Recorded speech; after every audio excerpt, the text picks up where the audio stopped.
Daily life in Japan. Konnichiwa! Ayan, Monday na naman. Tapos bilang na naman tayo ng 4 days para mag-Friday. Pero unang araw pala ng weekdays, yung pagod mo pang weekends na. Agoy, hindi nga pala uso yung pahinga. Anyways, itong video na nakikita nyo, naka-lunch break lang ako niyan. Kaya magkasama kami ni Fuego. Tignan nyo naman kung gaano ka-hyper tong kulit na to. Diyos ko, may pagtuwad pa nga. After an hour, babalik na ako sa trabaho ko at iiwan ko na si Fuego dito sa Hoikuen. Pagdating naman ng 3 PM, yun naman yung oras ng out ko. Tapos babalik ako dito para kunin ko si Fuego.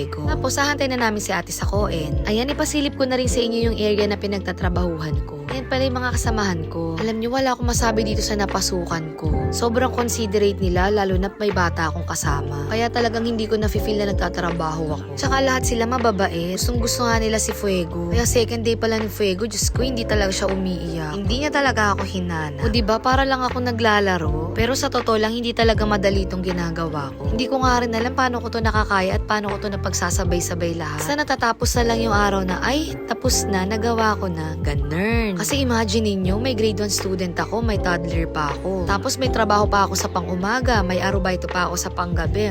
Saan ka dyan? At hindi lang yon, yaya na ako, driver pa, char. Pero seryoso, sobrang natutuwa talaga ako sa mga nangyayari sa buhay namin. Kahit madalas momster mamang peg ko, pero bago ako matulog, sobrang sarap sa pakiramdam. Kasi natatapos yung araw na ang dami naming na-achieve. Tapos walang nasasayang na oras. Tapos ganito pa yung sasalubong sa'yo ng Jonakis mo. O diba, sobrang nakakawalan talaga ng pagod. Alam niyo yun, hindi man ganun kadali yung buhay namin dito sa Japan. Sobrang blessed talaga ako sa pamilyang meron ako. Pati na rin sa mga tao nakapaligid sa akin, syempre. Alam niyo yun, may mga bagay man na kulang sa amin. Pero dahil nakakabayad kami ng bills on time, nakakakain kami ng masarap, nakakapasyal kami, nabibigyan namin ng oras yung mga Jonakis namin kahit sobrang busy namin sa trabaho, nakakapagpadala kami sa Pilipinas. Siguro enough na yun, no? Bonus na lang din sa mga tao na tutulungan ko pag may sumusobra sa amin. Pero syempre, hindi na para sabihin pa dito. Alam na nila yun. Mahirap na, baka jutangan nyo pa ako. Diyos ko, day. Kakakuha ko lang na lisensya at kabibili ko lang ng sasakyan. Para sa kaalaman nyo, marami rin kaming gastusin dito. Wait nyo na lang manalo sa loto para lahat kayo may balato. Char. So, yun na nga, pagka uwi namin ng bahay, diretso luto. Tapos, pinakapahinga ko yung yakap ng mga Jonakis ko. Tapos, susunduin namin si daddy. At kung kaya pa ng katawang lupa ko, ayan, diretso naman ako sa omise. Fight lang ng fight.